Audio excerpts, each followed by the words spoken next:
Hello, আসসালামু আলাইকুম। আমরা এখন খাগড়াছড়ির উদ্দেশ্যে রওনা দিয়েছি। আমরা এখন যেতে যাচ্ছি যে চুম্বক পাহাড় হয়ে খাগড়াছড়ি যত কিছু আছে ঘোরার সব কিছু ঘুরে একবারে চলে আসবো।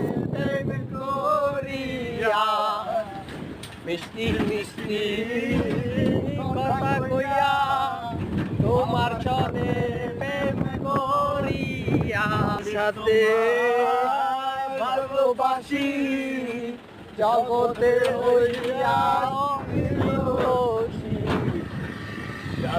তোমার সবই গেল এখন শুধু বাকি প্রাণ